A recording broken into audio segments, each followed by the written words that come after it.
मंगलम भगवान वीरो मंगलम गौतमो गणी मंगलम कुंद कुंदार्यो जैन धर्मोस्तु मंगलम सर्वमंगल मांगल्यम सर्वकल्याणकारकम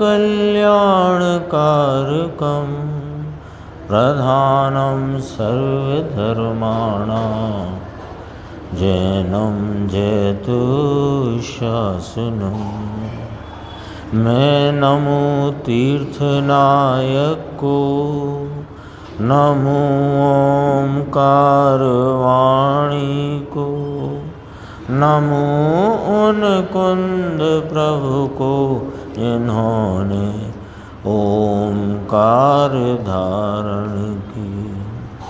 अहो उपकार जिनवर का, कुंद का दिव्य वाणी का, जिन कुंद ध्वनि दाता उन कहान स्वामी का। चिदानंद एक रूपाए जिनाए परमात्मने, परमात्म प्रकाशाय नित्यं सिद्धात्मने नमः। योगेंद्र देव कृत यह जो परमात्म प्रकाश नाम का ग्रंथ है, इसकी 68 नंबर की गाथा, इस पर अपने ही पूज्य गुरुदेव श्री के द्वारा अपन ने अभी प्रवचन आज भी सुना, कल भी सुना था, परसों भी सुना था और आगे भी इसकी चर्चा और आएगी। बहुत महत्वपूर्ण यहाँ पर विषय आचार्य भगवान ने कहा है। महत्वपूर्ण इस दृष्टिकोण से है कि कल भी अपन ने बात की थी, आज भी अपन वह बात पुनः स्मरण में ले सकते हैं कि हमारा जो प्रयोजन है, दरअसल वो शास्त्र स्वाध्याय का प्रयोजन तो नहीं है। ये शास्त्र भी पढ़ लिया, ये भी पढ़ लिया, ये भी पढ़ लिया, वो प्रयोजन नहीं है। प्रयोजन तो दरअसल सुख प्राप्ति का है। और जैसे अत्यंत विरल या बहुत ही विरले जीवों को ये बात सुनने मिलती है, एक तो ये मनुष्य भव विरला है, विरले लोगों को मिले यानी विरले जीवों को मिले, फिर उसमें ये बात सुनना भी बहुत ही समझो मुश्किल है। तथापि ये बात सुनने मिली है तो वह अपने प्रयोजन के पूर्णता, प्रयोजन की सिद्धि के लिए मिली है। और प्रयोजन की सिद्धि के संदर्भ से यह गाथा बहुत महत्वपूर्ण गाथा है, क्योंकि जो दृष्टि का विषय है, अभी लिया था ना गुरुदेव श्री ने तत्वार सूत्र के संदर्भ से, उत्पाद व ध्रुव युक्तम सत। तो उत्पाद भी सत है, वह भी सत है, ध्रुव भी सत है। तो ध्रुव जो है सत स्वरूप, वह उत्पाद व का, उत्पाद व बिना का, उत्पाद व बिना का जो सत है वो दरअसल में सम्यक दर्शन के उत्पाद का कारण है। वो चर्चा अभी आएगी, अपने क्रम में अपन देखेंगे। देखो यहाँ से अपन बात देखते हैं, 253 नंबर का पेज है। कहा कि शुद्धात्मानुभूति के प्रकट होने पर भगवान आत्मा चैतन्य आनंद कंद प्रभु, ऐसा ध्रुव प्रभु, उसकी अनुभूति, उसकी अनुभूति का अर्थ है उसके सन्मुख की परिणति, बीतरागी अनुभूति। तो शुभ अशुभ भाव था अनादि से, वह राग था। वह कैसा था राग कि शुद्धात्मा की अनुभूति से विपरीत था। यानी दोनों बातें ली कि शुद्धात्मा की अनुभूति से विपरीत, उसके अभाव में, शुद्धात्मानुभूति के अभाव में, शुद्धात्मानुभूति से विपरीत शुभ अशुभ भाव द्वारा इसने संसार में परिभ्रमण किया और शुद्धात्मानुभूति प्राप्त करके इसने मोक्ष को प्राप्त किया। तो जो संसार में बंध भाव से परिणमा और फिर उससे छूटकर मोक्ष भाव में परिणमा, ऐसे जो परिणमन, बंध रूप परिणमन, मोक्ष रूप परिणमन, उसको यह मैं नहीं करता। मैं जो चैतन्य ध्रुव वस्तु ज्ञायक, वह इस परिणमन को नहीं करता, बंध को नहीं करता, मोक्ष को नहीं करता। ये वाली बात इस गाथा में बहुत ही वजन दे करके आचार्य भगवान ने कही और टीकाकार ब्रह्मदेव सूरी भी इसको बहुत ही स्पष्ट करते हुए कहते हैं। देखो इसमें आई बात कि शुभ अशुभ भाव था, वह राग था। शुद्धात्मा की अनुभूति से विपरीत भगवान आत्मा कौन के वह ज्ञायक भाव, पूर्णानंद भाव, परम स्वभाव भाव, परम पारिणामिक सहज भाव की अनुभूति। ये अनुभूति पर्याय किसके लक्ष्य से हुई कि जो भगवान आत्मा ज्ञायक भाव, पूर्णानंद भाव, परम स्वभाव भाव, परम पारिणामिक सहज भाव के शरण में, उसके लक्ष्य में हुई अनुभूति, उस वस्तु को अनुसरण कर सन्मुख होकर जो अनुभूति करना, उसका नाम सम्यक दर्शन ज्ञान चारित्र है। ये जीव का कर्तव्य है। यानी कोई कहे कि मनुष्य का कर्तव्य है, जैन का कर्तव्य है, ये तो बात थोड़ी सी संकीर्ण हो गई। दरअसल में तो ये प्राणी मात्र का कर्तव्य है।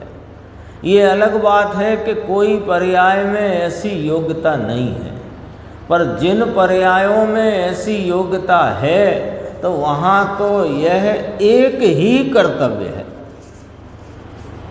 एक ही कर्तव्य है। शुद्धात्मानुभूति, शुद्ध आत्मा कौन है, कैसे होगी, ये गुरुदेव ने देखो यहाँ बात कही। शुद्धात्मानुभूति कैसे कि वस्तु का अनुसरण करके, उसकी सन्मुखता करके अपने स्वरूप की अनुभूति करना। करना माने कार्य, तो अनुभूति रूप कार्य, आनंद रूप कार्य, वह उस कार्य का नाम कहते हैं सम्यक दर्शन ज्ञान चारित्र। एक यही कर्तव्य है जीव का। तो कहा कि यह शुद्धात्मानुभूति हो कैसे। अब यही कर्तव्य है तो आप बताओ फिर कैसे हो। तो कहा कि शुद्ध आत्मा कौन है, इसका निर्णय करो और उसका अनुसरण करो। तीसरी बात ही कहा, यानी पूरे जिनागम का सार, पूरे द्वादशांग का सार इतना ही है, इतना ही है कि आत्मा कौन और अनात्मा कौन। तो अनात्मा जानकर क्या करना, जब आत्मा की ही अनुभूति करना है तो वह इसलिए जानना कि अनात्मा को जो हमने अनादि से आत्मा मान लिया है, अनात्मा माने राग द्वेष के भाव, और जिनके लक्ष्य से राग द्वेष होते हैं बेभाव वस्तु पर पदार्थ, उनको आत्मा मान लिया, वे हैं अनात्मा, है ना। जैसे अपन जाते हैं ना मंडी में गेहूँ खरीदने, तो सरवती ही खरीदना है, तो सरवती के सब लक्षण जान लो तो काम हो जाएगा कि नहीं होगा। जो अन्य प्रकार के गेहूँ हैं उनके भी लक्षण जान लो, तो वो वाला गेहूँ है कि ये सरवती गेहूँ है, तब निर्णय होगा ना। यदि अन्य गेहूँ के लक्षण भी नहीं जानते, दूसरे जो भी वैरायटी आती है तो नहीं जानते, तो उसमें गलत वाला माल भी आपके हाथ लग सकता है। तो आत्मा अनात्मा दोनों को जानना। और मुद्दे की बात यह, दोनों को क्यों जानना? कि आत्मा को जानने के लिए जानना है, उन्हें जानने के लिए नहीं जानना। अनात्मा को जानने का जो कार्य है या जो ज्ञान है, वो अनात्मा को जानने के लिए अनात्मा नहीं जानना है। आत्मा को जानने के लिए आत्मा भी जानना और अनात्मा भी जानना, पर दोनों को जानकर जानना आत्मा को। क्यों जानना? कि जो मेरा स्वरूप है, जिसके अनुसरण में ही जो शुद्धात्मानुभूति रूप कार्य, जिसको सम्यक दर्शन ज्ञान चारित्र कहते हैं, वह प्रकट होता है। तो जिसके आलंबन में, आश्रय में, अनुसरण करने में जो यह कर्तव्य रूपी कार्य प्रकट होता है, वो वस्तु कौन है? तो इतना सा प्रश्न रखा गुरुदेव ने। देखो, शुद्ध आत्मा कौन है? शुद्ध आत्मा कौन है? इस प्रश्न के उत्तर में ही वास्तव में सारा जिनागम का रहस्य है। शुद्ध आत्मा कौन है? तो यहाँ कहा कि शुद्ध आत्मा वो है जो बंध को नहीं करता, मोक्ष को नहीं करता। ऐसा वह आत्मा, शुद्ध आत्मा, वह मैं हूँ, उसका अनुसरण करना। जो पहले कहा वह, पहले यही तो कहा, जो पर्याय में उत्पन्न नहीं होता, नाश नहीं होता, जो बंध को नहीं करता, जो मोक्ष को नहीं करता, वह मैं हूँ, है ना। शुद्ध आत्मा कौन है अंकुर भाई? तो शुद्ध आत्मा मैं हूँ ना। तो मैं रख कर के समझना, अपने को सारी चर्चा मैं रख कर समझना। शुद्ध आत्मा कौन है वो? तो आप देखो आचार्य भगवंतों की बात, जब कहेंगे वाचक शब्द संज्ञा तो प्रयुक्त होगी शुद्धात्मा, परमात्मा, लेकिन यह कह करके होती है।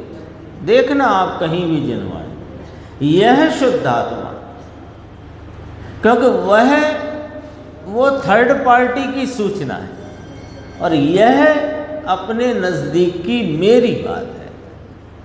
जो पहले कहा वह त्रिकाली, जो पर्याय का भी करता नहीं। तब गुरुदेव ने नीचे कहा, तेरी बात तुझे सुनने को नहीं मिलती प्रभु। सच्चाई है ना। बड़ी बड़ी सभाएं हों हजारों लोगों की, और ये बात सुनने ही नहीं मिलती। कोई सुनाने वाला नहीं, और सुनाए तो सुनने वाला नहीं।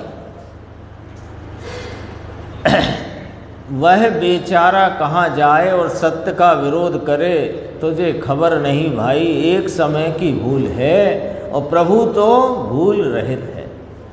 तो मुमुक्षु ने कहा, पुस्तक नहीं होगी उसके पास, इसलिए सुनने नहीं मिलती। तो कहा, पुस्तक होए तो भी क्या करे, पुस्तक तो पढ़ता है, वही ग्रंथ पढ़ता है, लेकिन अपनी विपरीत दृष्टि को रख कर पढ़ता है। फिर गुरुदेव ने एक बात कही, जानबूझ करके मैं इस अपने सामने रखना चाहते हैं। सब जिनने सुना उनने सुनी, नहीं सुना वो भी सुने। जब तक पर का कर्ता ना माने, ऐसी एक इंदौर में विद्वानों की सभा हुई। गुरुदेव थे तब की बात है। इंदौर में दिगंबर विद्वानों की सभा हुई और उसमें उनने प्रस्ताव पास किया। आगम से कोई लेना देना नहीं, प्रस्ताव पास किया कि जो पर को पर का कर्ता ना माने वो दिगंबर नहीं, श्वेतांबर है। अन्य द्रव्य को अन्य द्रव्य का कर्ता नहीं मानेगा, यानी निमित्त को कर्ता नहीं मानेगा, तो वह दिगंबर नहीं, श्वेतांबर है। ये कहा वहाँ पर। तो गुरुदेव ने याद किया उस बात को, जब तक पर का कर्ता न माने वह श्वेतांबर है, ऐसा कहकर यहाँ यानी सोनगढ़ को श्वेतांबर सिद्ध करना है। अरे रे प्रभु क्या करता है तू यह, हम तो यहाँ श्वेतांबर को ग्रहित मिथ्या दृष्टि मानते हैं। श्वेतांबर को तो हम ग्रहित मिथ्या दृष्टि मानते हैं। फिर बोला गुरुदेव ने, हम श्वेतांबर नहीं हैं, पर्याय में दिगंबर हैं हम। द्रव्य तो दिगंबर भी नहीं है, द्रव्य तो द्रव्य है, जो बंध को नहीं करता मोक्ष को नहीं करता। विषय बहुत अच्छा है, देखो इसमें और भी बातें हैं। 257 पेज पे देखो, जो चर्चा आई ना उसका सार देखना। इसी प्रकार पर्याय में शुभ अशुभ भाव पर्याय दृष्टि से करता है और उन शुभ अशुभ भाव से कर्म बनते हैं, और शुद्धात्मानुभूति से पर्याय में शुद्धात्मानुभूति होती है, उससे मोक्ष होता है। ये पर्याय का खेल तो ये है, पर्याय में खेल है ना, तो पर्याय का खेल, पर्याय का नाटक, पर्याय का स्वांग इस प्रकार चलता। स्वांग शब्द का समय सारणी में, तो पर्याय का स्वांग इस प्रकार चलता है। किस प्रकार कि अपने को भूलकर पर्याय में शुभ अशुभ भाव पर्याय दृष्टि, पर्याय दृष्टि माने अपने को भूलने की दृष्टि, तो पर्याय दृष्टि से शुभ अशुभ भाव करता है। उन शुभ अशुभ भाव से कर्म बंधते हैं और कर्म बंधन होता हुआ ये संसार में घूमता है। और शुद्धात्मानुभूति से पर्याय में शुद्धात्मा की अनुभूति होती है, उससे मोक्ष होता है। ये पर्याय की व्यवस्था है। ऐसा होने पर भी पर्याय में यह बंध रूप भाव, पर्याय में मोक्ष मार्ग के भाव, पर्याय में मोक्ष का भाव होने पर भी शुद्ध पारिणामिक परम भाव ग्राहक, ये कोई कठिन नहीं है शब्द, है ना। थोड़े कम प्रयोग में आते हैं इसलिए थोड़े नए लगते हैं, है ना। बहुत सरल है। शुद्ध का अर्थ तो सब जानते हैं, और पारिणामिक माने द्रव्य स्वभाव। तो द्रव्य स्वभाव कैसा है कि शुद्ध है, पवित्र है, उसमें पर्याय की मलिनता और पर्याय की मलिनता का अभाव और पर्याय की निर्मलता ये कुछ नहीं है। यानी यहाँ शुद्ध का अर्थ निर्मल अकेला नहीं लेना, शुद्ध का अर्थ लेना एक, एक जिसमें दो पना नहीं। एक किसे कहते हैं? जिसमें दो पना नहीं। एक का अर्थ तो सीधा सच्चा है ना, उसमें जहाँ दो हुए तो एक ना रहा, बस इतनी सी बात आ गई ना। तो एक का अर्थ क्या हुआ? दो नहीं। एक का अर्थ है दो नहीं। तो यहाँ शुद्ध का अर्थ है एक। एक कैसा कि जिसमें दो नहीं। दो नहीं माने जिसमें पर्याय का भेद भी नहीं, जिसमें गुण गुणी का भेद भी नहीं, ऐसा वह शुद्ध।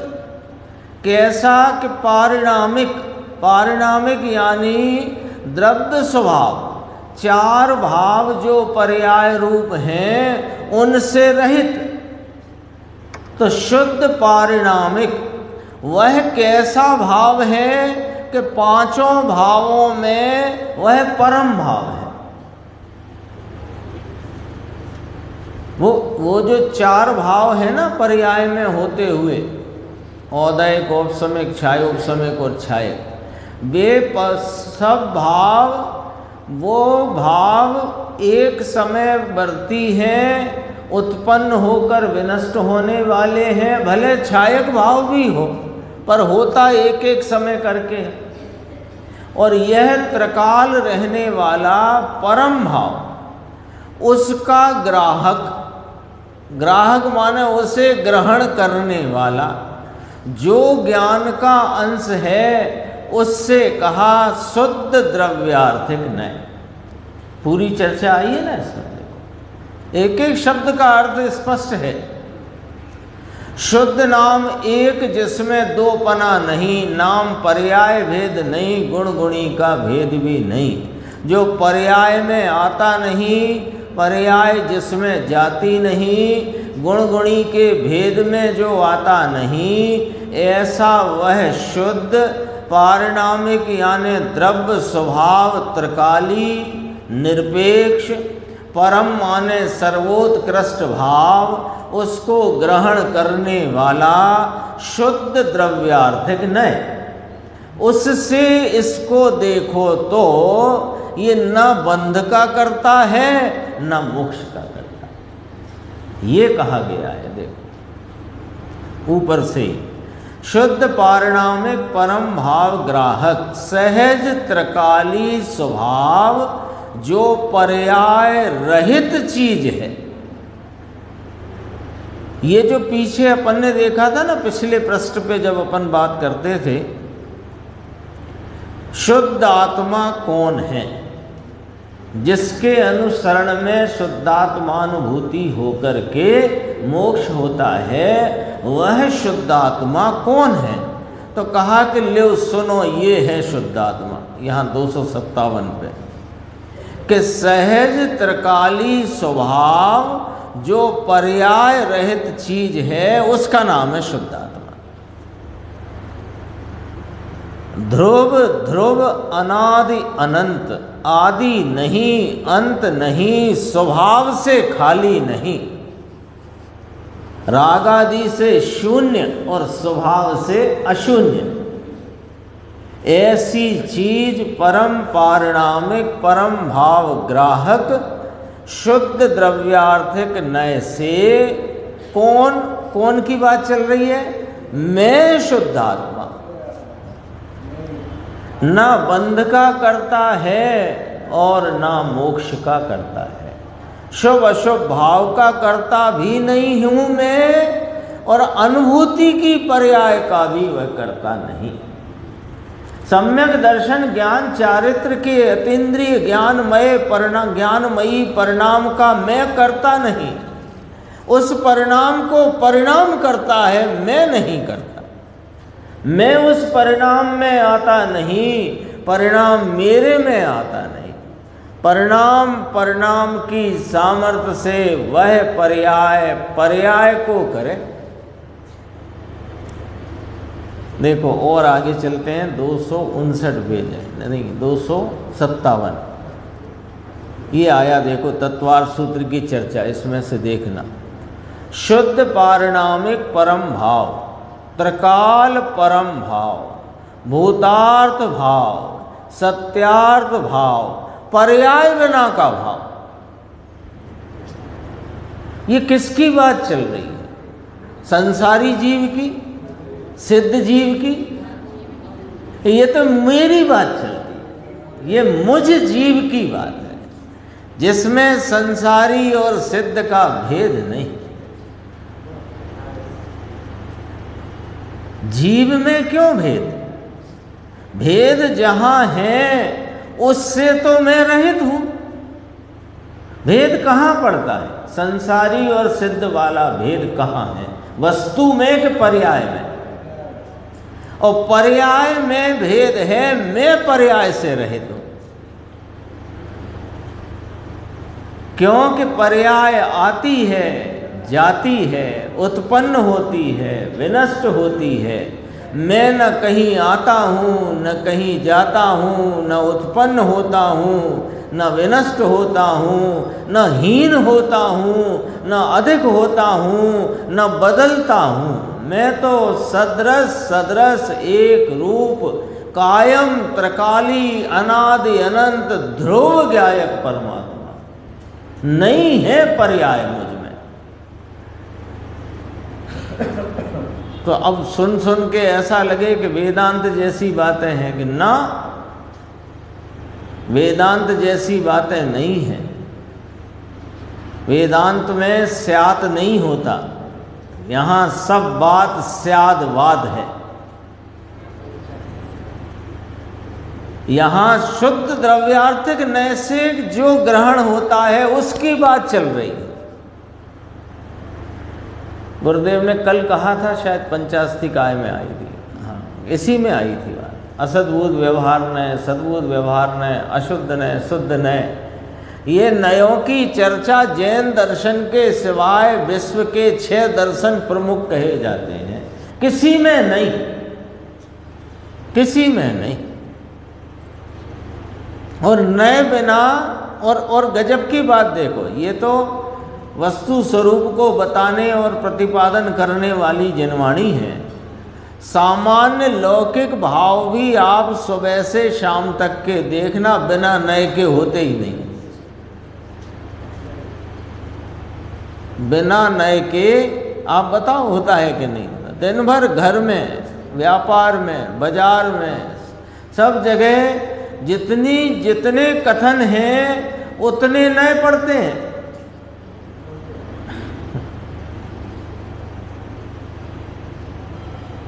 लेकिन नए के द्वारा वस्तु के अनेकांश स्वरूप को बताने वाली स्यादवादमयी जिनवाणी है। उस जिनवाणी ने कहा कि कौन से शुद्ध पारिणामिक परम भाव ग्राहक शुद्ध द्रव्यार्थिक नय की बात।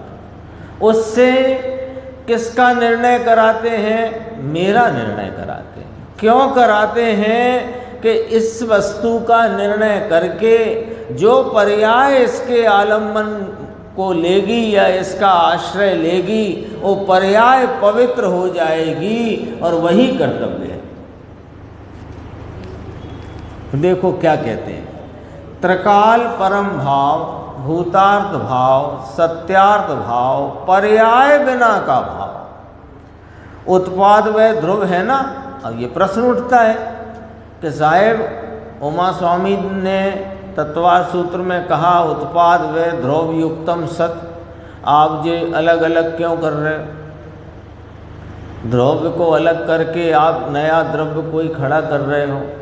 कि नहीं, सुनो तो सही, उत्पाद व्यय बिना का ध्रुव।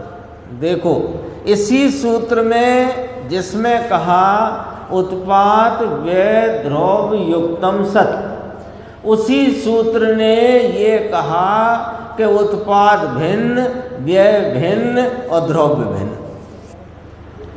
बोलो कहा कि नहीं कहा? है? नहीं कहा। यदि 3 भिन्न नहीं कहे तो 3 कहे क्यों?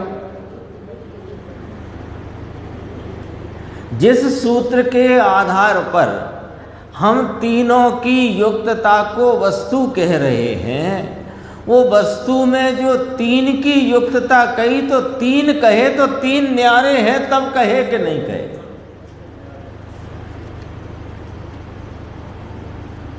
तीन वाचक आए तो 3 वाचक हैं तो 3 वाच्य। अपन कहते हैं ना सम्यक दर्शन ज्ञान चारित्राणी मोक्ष मार्ग, तीनों की एकता, वहां भी एकता लिया तो तीनों की एकता, तो 3 कहे कि नहीं कहे, बस पॉइंट ही इतना है। एकता है उससे हमें इनकार थोड़ी है, एकता से इनकार नहीं है, पर 3 की एकता कही कि नहीं कही? तो 3 की एकता में राकेश भाई 3 आए कि नहीं आए? तो 3 आए तो 3 के भाव भिन्नता आई कि नहीं आई?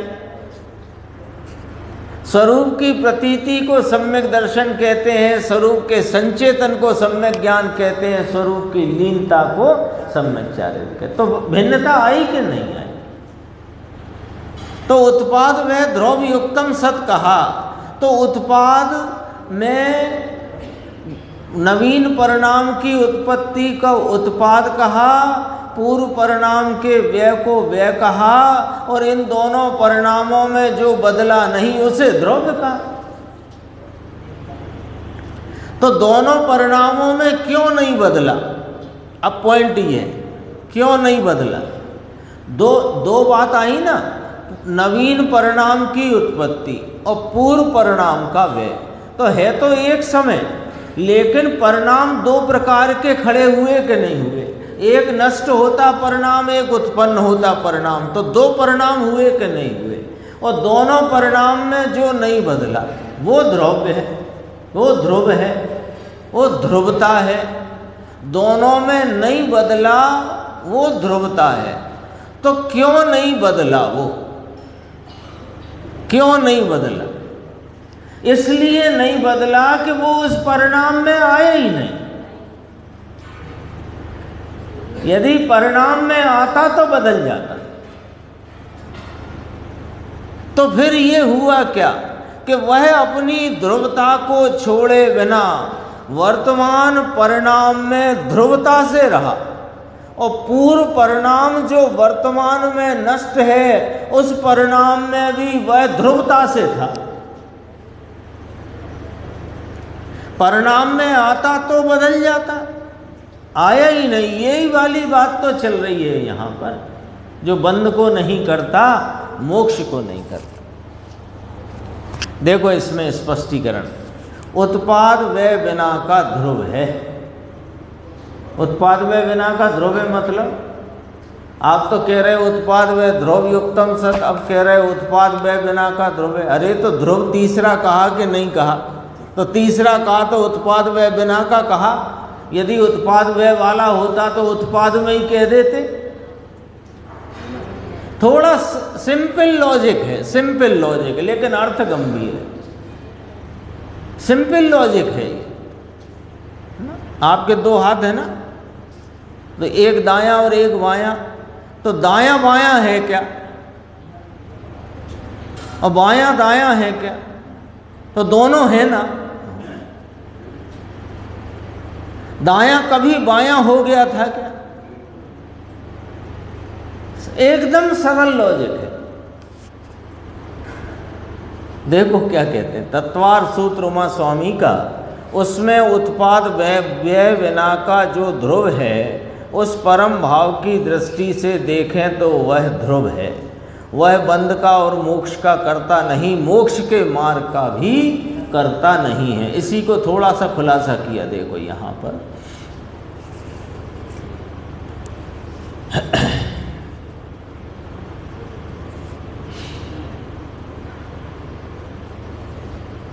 तत्वार सूत, परंतु उसका अर्थ समझना चाहिए ना।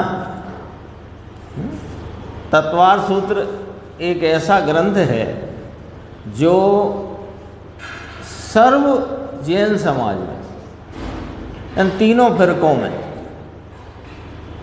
ये ग्रंथ एकदम सर्वमान्य ग्रंथ है। और गुरुदेव ने याद किया ना 10 लक्षणी में, तो ये परंपरा सी है बहुत स्थानों पर कि 10 लक्षणी में 10 दिन तक वो उसके अध्यायों का वांचन होता है। पर बस वांचन होता है, जैसे हवन हो रहा हो,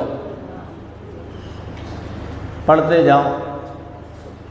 आपने हमने भी देखा होगा पहले, हाँ, फटाफट फटाफट।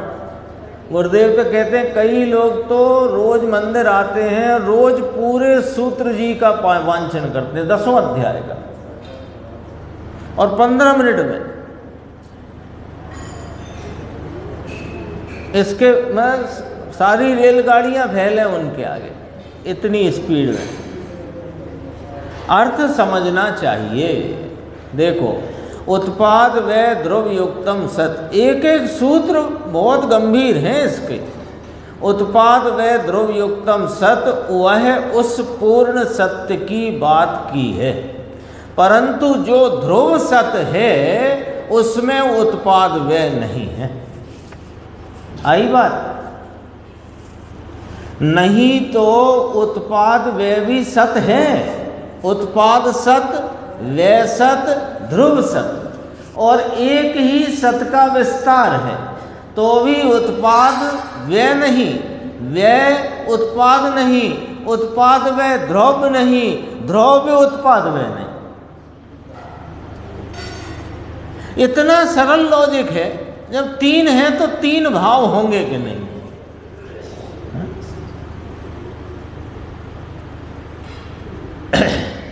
कहाँ था वह? उत्पाद व्यय भी सत है, परंतु वह सत उत्पाद व्यय निश्चय से, कौन सा निश्चय लेना यहाँ पर? वही वाला परम भाव ग्राहक शुद्ध द्रव्यार्थिक न। उस निश्चय से उत्पाद व्यय का हेतु बिना, अपेक्षा बिना यह ध्रुव है। जरा सूक्ष्म बात है। निश्चय से तो उत्पाद है, निश्चय का अर्थ यहाँ वास्तविकता से यथार्थपने जो उत्पाद है वह भी व्यय के हेतु से नहीं है। उत्पाद है वह ध्रुव के हेतु से नहीं है। व्यय उत्पाद के हेतु से नहीं, व्यय ध्रुव के हेतु से नहीं, ध्रुव उत्पाद व्यय के हेतु से नहीं। ये वाली चर्चा प्रवचन सार में आई। उत्पाद को व्यय की अपेक्षा ही नहीं, जरूरत नहीं, हेतु बना नहीं। ऐसे ही उत्पाद को व्यय ध्रुव का हेतु नहीं, व्यय को उत्पाद ध्रुव का हेतु नहीं, ध्रुव को उत्पाद व्यय का हेतु नहीं। निरपेक्ष सत है, क्योंकि सत कहा ना, सत कहते ही दो बातें आती हैं, अहेतुक होता है, निरपेक्ष होता है और है। निरपेक्ष होता है। जैसे कोई भी चीज आपने कहा है तो है, फिर अब उसका हेतु क्या है ही ना, वो तो है का हेतु नहीं होता है। नाम सत, सत अहेतुक होता है। ये गाथा में आई बात, 98 नंबर गाथा है संभवतः प्रवचन सार की, नंबर इतना ख्याल में 98 ही है। सत अहेतुक होता है। देखो ध्रुव उत्पाद व्यय के हेतु से नहीं है, ऐसा वीतराग मार्ग है कहाँ बापू? ये दिगंबर के अतिरिक्त कहीं नहीं है। बोलो, ये दिगंबरत्व को, दिगंबर धर्म को, दिगंबर आचार्य को, दिगंबर की परंपरा को, उनके द्वारा निरूपित तत्व के असल ज्ञान को जिन्होंने पूरे विश्व में लहराया है, वे ही दिगंबर हैं। वे हुए कि नहीं दिगंबर? तुम कुछ भी कहो, तुम कुछ भी कहो, तुम ऐसी भरी दोपहरी में रात कहो तो कहते रहो। तुम कहो अभी तो रात है, तो भैया तुम मनाए रखो रात। जो दिन मानेगा वो भोजन भी करेगा और अपने काम भी निपटाएगा। तुम मानते रहो रात। बापू ये दिगंबर के अतिरिक्त कहीं नहीं। उसमें दिगंबर में अर्थ करने वाले को उल्टा घोटाला उठा। कैसा उल्टा घोटाला? 5 बिंदु जहाँ चक्कर पड़ता है, निमित्त, उपादान, निश्चय, व्यवहार, क्रमबद्ध, पर्याय। और इन 5 में एक भी समझ में आ जाए सच्चा तो 5 सीधे। थोड़ा सा और देखते हैं अपन। देखो ये अपना 259। यहाँ तो कहते हैं कि, और थोड़ी सूक्ष्म बात है टीटू भाई, देखो बहुत गजब की बात है। यहाँ तो कहते हैं कि पर्याय का ही शरण नहीं है, यानी पर्याय को पर्याय की शरण नहीं है।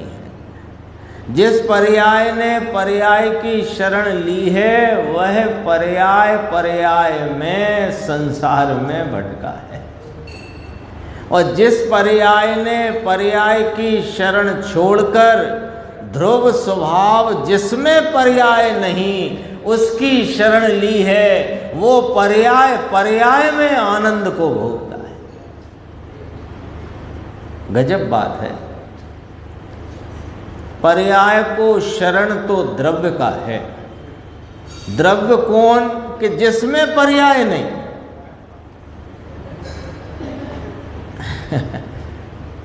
तो क्या ये बातें दरअसल में बातों की बातें नहीं है। ये तो अंदर में इस चैतन्य तत्व का महिमा पूर्वक उछाला आ जाए वो बातें हैं। ये अंतरंग में अपने चैतन्य तत्व की, अपना बच्चा पढ़ लिख करके IIT और आजकल जो कुछ भी होता है और बहुत बहुत आगे निकल गया, वो तो चला गया देश विदेश और मिला भी नहीं है 4 साल 5 साल से अपने को कदाचित। लेकिन उसकी बात कोई चौराहे पर सभा में मित्रों के बीच अपन करें या वो अपना मित्र करे तो कितना उछाला अंदर में, कितना उछाला। तनख्वाह सुना दे अपने बच्चे की और या दूसरा पूछ ले। आजकल तो बड़ी बड़ी तनख्वाहें हो गई हैं ना, हाँ पैकेज करोड़ों वाले, तो वो पूछ ले तो ये उछल उछल के पगला जाए, अंदर में इतना उछाला। किसका?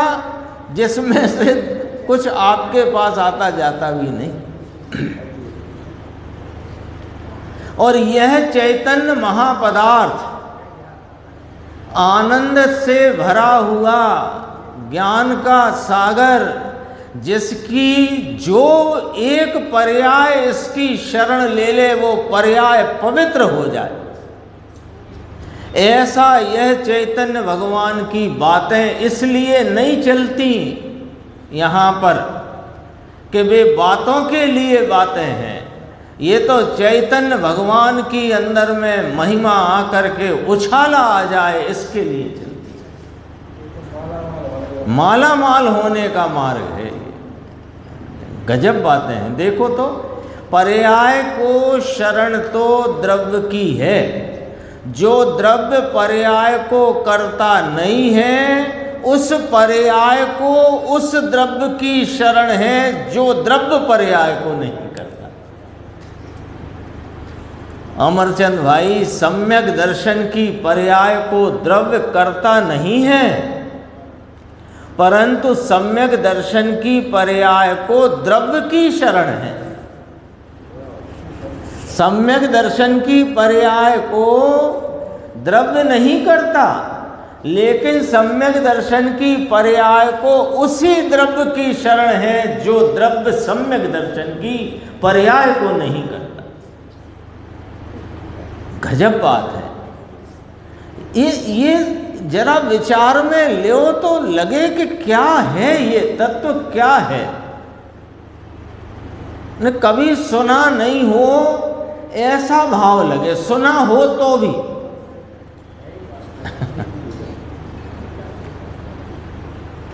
शरण का अर्थ क्या है? देखो, सम्यक दर्शन की पर्याय को द्रव्य का शरण है, तो शरण का अर्थ क्या? शरण का अर्थ है कि उसकी सन्मुखता की या यही पर्याय ने शरण ली। सन्मुखता करने वाली पर्याय होती है, द्रव्य नहीं सन्मुखता करता। पर्याय ने द्रव्य की सन्मुखता करी, यही शरण। सन्मुख अर्थात दूसरा क्या इसका अर्थ निकले? कहीं पर्याय द्रव्य में एक हो जाती है, ये क्या शरण का अर्थ ये है क्या? पर्याय द्रव्य में एक हो जाती है, ऐसा है क्या? प्रश्नवाचक लगाए। देखो आगे, पर्याय तो पर्याय में रहती है, पर्याय में रहकर द्रव्य की श्रद्धा करती है, पर्याय में रहकर द्रव्य का ज्ञान करती है, द्रव्य में मिलकर ज्ञान करती है क्या? बापू, वीतराग मार्ग अलौकिक है, नागा बादशाह से आगा। नग्न मुनि जिन्हें बादशाह की दरकार नहीं। समाज में ये बात बैठेगी या नहीं, ये मुनि राजों को, आचार्य भगवंतों को, ज्ञानी धर्मात्माओं को इस बात की परवाह नहीं है कि ये बात हम यदि समाज के सामने कह देंगे कि उत्पाद व बिना का ध्रुव होता है, तो ये बात बैठेगी कि नहीं बैठेगी? अरे बैठ जाएगी, उसका भला हो जाएगा। नहीं बैठेगी तो वहीं रहेगा जहाँ अनादि से, और समाज में विघटन हो जाएगा, ये हो जाएगा, वो हो जाएगा, समाज की समाज जाने, हमें तो अपने कल्याण की बात सुनना है, कल्याण की करना है और कल्याण करना है। जो होए सो होए। नीचे लिखा देखो, सुगठित रहेगी या नहीं। तब कहते हैं बात ये है भैया, बात तो ऐसी ही है, मानो न मानो तुम्हारी मर्जी। और मानने वाले भी बहुत हों तो ही ये सत्य है, ऐसा कुछ नहीं है। सत्य तो सत्य ही है, मानो तो और न मानो तो। ये चर्चा, इसके बाद एक प्रश्न आया है, इस प्रश्न को गुरुदेव ने आज की स्वाध्याय में लिया, इसका उत्तर कल आएगा, तो अपन कल ही उसकी चर्चा करेंगे। ज्ञान गोष्ठी में अपना चलता है पुण्य पाप का अधिकार, जिसमें अपने 2 प्रश्नों की चर्चा हो गई है और आज अपन तीसरे प्रश्न की यानी 601 नंबर 601 नंबर का प्रश्न है। प्रश्न है कि हमने सुना है कि अध्यात्म में पुण्य को भी पाप कहते हैं, तो उसका आधार बताओ।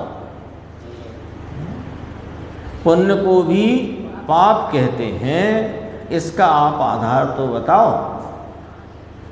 तो कहा, पीछे आ गया ना प्रश्न, पुण्य पाप में समानता किस प्रकार है, तो ये उसका उत्तर आया था कि पुण्य और पाप अनात्मभूत होने से समान है, तथापि उनमें व्यवहार से जो भेद पड़ता है वह भेद जानने का विषय है। भेद है ऐसा मानना नहीं, मानने पर हिंडति घोरम पारम संसारम, घोर अपार संसार में भटकेगा। फिर कहा, वो छाया और धूप की बात भी आई थी कि शुभ को छाया समान और अशुभ को धूप समान कहा है। तो कहा, भाई वह बात ज्ञानी के लिए कही गई है, अज्ञानी को सर्वत्र धूप ही धूप है ना, ये बात भी आ गई है। अब यहाँ पर बात आई कि पुण्य को भी पाप कहते हैं, उसका आधार क्या। यानी अपने यहाँ नियम सार की स्वाध्याय अभी हो चुकी है और नियम सार में, पूरे नियम सार में है ना, पाप शब्द का प्रयोग किया और उसमें पुण्य पाप दोनों अर्थ उसमें समाये। वहाँ पुण्य शब्द ही नहीं लिया, पाप शब्द लिया और पाप में ही पुण्य पाप दोनों आए। देखो नियम सार में तो एक लाइन से पूरा अर्थ ही यही लाइन पर है। ये तो गुरुदेव यहाँ योग सार की बात बताएंगे। देखो, जगत में पाप को तो पाप सभी कहते हैं, परंतु अब और अनुभवी ज्ञानी जन तो पुण्य को भी पाप कहते हैं। हिंसा, झूठ, चोरी आदि को तो जगत पाप मानता है, परंतु शुभ राग को भी ज्ञानी जन पाप कहते हैं। क्यों? क्योंकि स्वरूप में से पतित होकर ही शुभ राग उठता है। स्वरूप से पतित करता हुआ है ना। इसका सबसे सीधा उदाहरण मुनिराज है, सबसे सीधा उदाहरण। मुनिराज कौन कि 3 कषाय चौकड़ी की, अभाव रूप प्रचुर स्वय संवेदन की, वीतराग धारा में प्रवर्तित, 6वें 7वें गुण स्थान में झूलने वाले, इस आत्म वस्तु के उत्कृष्ट आराधक, सिद्धत्व की तलहटी में बसने वाले वे मुनिराज। तो वे मुनिराज 7वें गुण स्थान में अपनी शुद्ध उपयोग दशा में जब इस आत्मा के अतीन्द्रिय आनंद का भोक्ता उसको भोग रहे हैं, उसका अतीन्द्रिय आनंद का रसपान कर रहे हैं, उस समय जो महाव्रत संबंधी 28 मूल गुण संबंधी विकल्प उठ आता है, वो उन्हें क्या करता है? वो क्या करता है? उनका उत्थान करता है कि पतन करता है? पतित करता है ना। तो मुनिराज को तो ये हिंसा झूठ चोरी का परिणाम ही नहीं होता। वे तो 5 महाव्रत अहिंसा सत्य दत्त आदि ब्रह्मचर्य अचौर्य जिनकी परिणति में ऐसे पवित्रता से, यानी उस पुण्य पवित्रता है ना, पवित्रता तो है नहीं, है तो वो राग भाव, पर वह जो 5 महाव्रत के अहिंसा सत्य दत्त अचौर्य ब्रह्मचर्य के भाव जिनको प्रवर्तमान है, पाप जिनकी भूमिका में है नहीं, इन्हें वहीं से समझो ना, जब समझ नहीं है तो। पाप जिनकी भूमिका में नहीं, बताओ कौन कहता है 6वें गुण स्थान में पाप का परिणाम होता है? तो मुनिराज तो पाप के परिणाम से मुक्त हैं, लेकिन फिर भी उनकी उस अतीन्द्रिय आनंद की रस धारा को किसने तोड़ा? कि वे 28 मूल गुण के विकल्प ने, जिन्हें हम शुभ भावों की उत्कृष्टता में गिनते हैं, उसने ही तो पतित किया। तो जो पतित करे उसे पाप कहते हैं। लॉजिक से है बात। स्वरूप में से पतित होकर ही शुभ राग उठता है, अतः वह भी पाप है। जो पतित करता है वो पाप है। शुभ राग में भी स्वयं की हिंसा होती है। इसलिए प्रवचन सार गाथा 77 में कहा है, जो जीव पुण्य पाप में भेद मानता है, अंतर मानता है, वह मिथ्या दृष्टि है और अनंत संसार में भटकता है। ये चर्चा पहले ही प्रश्न में आ गई थी। अब योगेंद्र देव की यहाँ 71वीं गाथा को गुरुदेव ने संदर्भ में याद किया। पाप भाव को पाप तो जानत हैं सब लोए, पुण्य भाव भी पाप है जाने बिरला कोई। यह बात तो भव जीव के गले उतरेगी।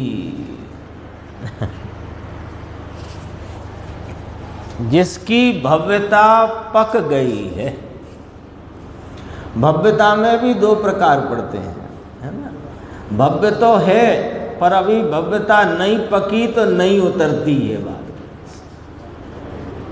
और भव्य है और जिसकी भव्यता पक गई है, जिसको निकट में ही अब मुक्ति की मुक्ति सुंदरी से जो वर्ण करने वाला है, उसको ये बात गले उतरती है। और जिसे उसको ही स्पष्ट किया, जिसे अंतर में भव का भय लगा हो और भय मुक्त होना हो, उसे ये बात गले उतरती है। जिसे अभी भवों में से यह सिलेक्शन ऑप्शन में डला हुआ है, 4 गति है ना, तो 4 ऑप्शन है। अभी वो 4 ऑप्शनों में से मनुष्य गति देव गति के ऑप्शन पर टिक लगाने वाला है, उसको ये बात गले नहीं उतरती है। उसको वही बात गले उतरती है कि भाई कौन से भाव से कौन सा ऑप्शन होएगा। अशुभ भाव से त्रियंच नरक गति आदि है, अथवा मनुष्य गति में विपन्नता रोगादिक हैं, और शुभ भाव से मनुष्य गति मिली तो संपन्नता निरोगता इत्यादि और देवगति। तो वो जिसको ये 4 ऑप्शन में सिलेक्शन करने की अभी लत पड़ी है, वो तो शुभ अशुभ भाव में अंतर माने बिना रहेगा नहीं। पॉइंट समझना। और जिसको इन 4 गतियों के दुख से दुख लगता है और वह भव भ्रमण से छुटकारा चाहता है, वो इन ऑप्शनों में नहीं पड़ता।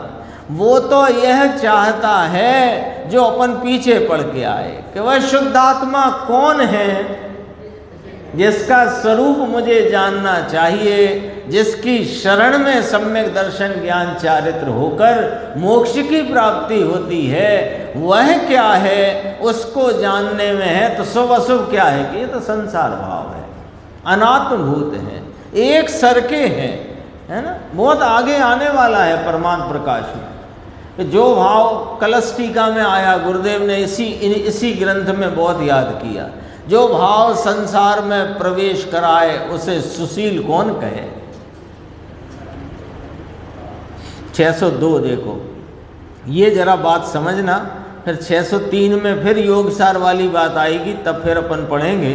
602 जरा समझना, 5 मिनट हैं अपने पास।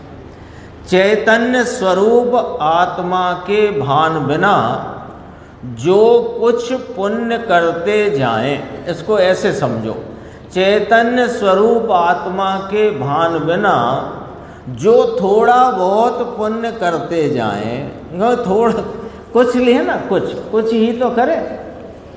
चैतन्य स्वरूप आत्मा के भान बिना जो कुछ थोड़ा पुण्य करते जाएं तो हानि ही क्या है, इसमें क्या नुकसान है? बोलो, ये समझना जरा बात को गंभीरता से, और उसकी समझ आएगी जिसका पीछे कह दिया, उसके ही गले उतरेगी ये बात। थोड़ा बहुत यदि पुण्य हो रहा है, चल रहा है, कर रहे हैं, तो इसमें नुकसान क्या है?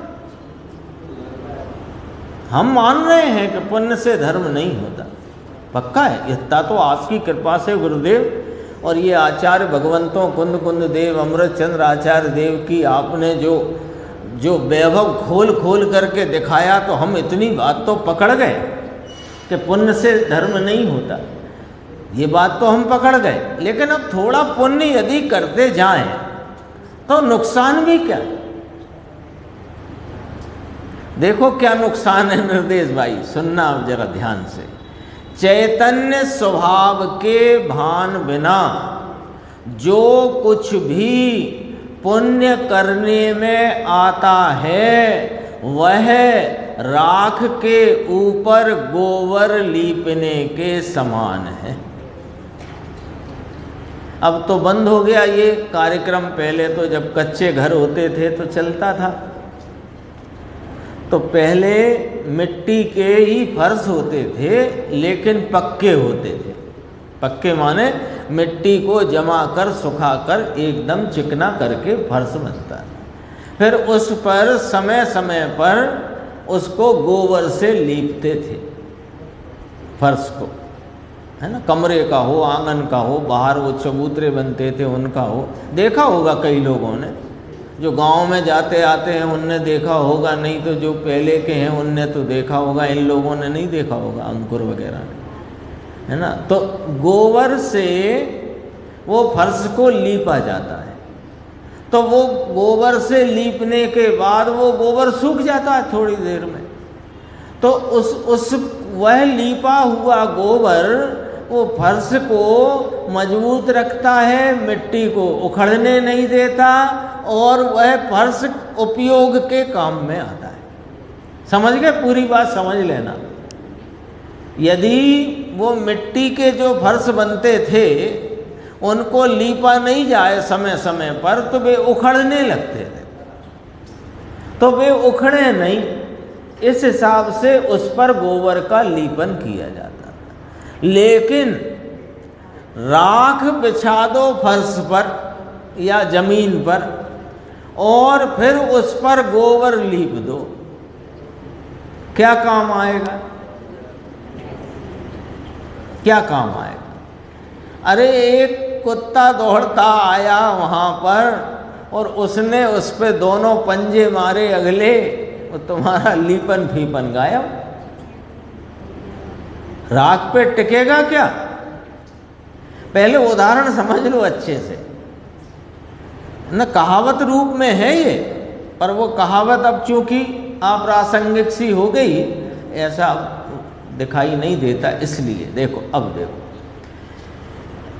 जैसे राख के दल के ऊपर गोबर का लीपन टिक नहीं सकता, जहाँ थोड़ा सा सूखे तो वहाँ पपड़ी उखड़ने लगती है। लीपन तो कठोर भूमि पर ही टिकता है। उदाहरण तो अपन ने समझ ही लिया विस्तार से। अब दाष्टांत उसका सिद्धांत, वैसे ही त्रिकाली चैतन्य स्वभाव के भान बिना पर लक्ष्य से जो कुछ भी पुण्य किया जाता है वह राख के ऊपर किए गए लीपन के समान है। स्वभाव का भान नहीं है। अब समझो, अब उदाहरण फिर याद करें क्या। राख के दल पर जो गोबर लीपा गया है वो 10, 5, 15 मिनट, घंटे, आधे घंटे तो चमकता चमकता सा दिखेगा, लेकिन सूखते ही पपड़ी उसकी उखड़ने लगती है। और कोई अभी अपन ने कुत्ते का या कोई बिल्ली का कुछ भी हो तो वहाँ तुरंत ही वो गड़बड़ा जाता है। ऐसा ही है ना। यहाँ कहा कि त्रिकाली चैतन्य स्वभाव के भान बिना, त्रिकाली चैतन्य स्वभाव का भान यानी अपने धर्म की भूमिका, धर्म की भूमि, धर्म की भूमि ये है। तो चैतन्य स्वभाव के भान बिना पर लक्ष्य से, पुण्य तो पर लक्ष्य से ही होता है, स्वय लक्ष्य में पुण्य उत्पन्न ही नहीं होता। पर लक्ष्य से जो कुछ भी पुण्य किया जाता है वह राख के ऊपर किए गए लीपन के समान है, स्वभाव का भान है नहीं, यानी वह भूमि ही नहीं। इसलिए वह पुण्य अल्प काल में ही संक्रमित होकर पाप रूप हो जाएगा। ये कैसे हो जाएगा? पुण्य तो पुण्य ही रहेगा। अरे पुण्य से पुण्य रहेगा नहीं, पुण्य का एक समय का जो परिणाम है वो तो अगले समय नष्ट हो जाता है। उसके निमित्त से जो पुद्गल कर्म आदि का बंध होता है वो बंध उदय में आता है, और उदय में आकर के वह अनुकूल सामग्री देता है। फिर अनुकूल सामग्री को भोगने जाता है तो फिर क्या करता है? पुण्य करता है कि पाप करता है? ये भी योगेंद्र देव ने कही है बात, है ना। पुण्य से भोगादि मिलते हैं और भोगों से पाप होता है, इसलिए ऐसा पुण्य हमें नहीं चाहिए, ऐसा योगेंद्र देव ने कहा योग सार में। देखो, अल्प काल में ही संक्रमित होकर के पाप रूप हो जाएगा, उसका पुण्य दीर्घ काल तक टिकेगा नहीं। ऐसा जानकर, ये तो फल रूपता से भी समझ लेना, और संक्रमित भी हो जाता है, यानी जो बंध है उसमें संक्रमण आदि होकर पाप रूप भी हो जाता है, वो भी एक विवक्षा है। और फल रूपता से तो अपन देख ही सकते हैं। ऐसा जानकर चैतन्य स्वभाव रूप भगवान आत्मा का भान अवश्य करना चाहिए। कौन है वह चैतन्य भाव स्वरूप भगवान आत्मा? जो पर्याय में आता नहीं, जो बंध को करता नहीं, जो मोक्ष को करता नहीं, ऐसा शुद्ध द्रव्यार्थ ज्ञान का विषय वह मैं हूँ, ऐसी प्रतीति करके उस भूमिका में अब जो राग शेष है उसमें कदाचित जो पुण्य बंधता है वो पुण्य भी उत्तम फल दे करके आगे शुद्ध भाव की वृद्धि पूर्वक जो जीव आगे बढ़ते हैं उनको पूर्णता की प्राप्ति होती है। शेष चर्चा।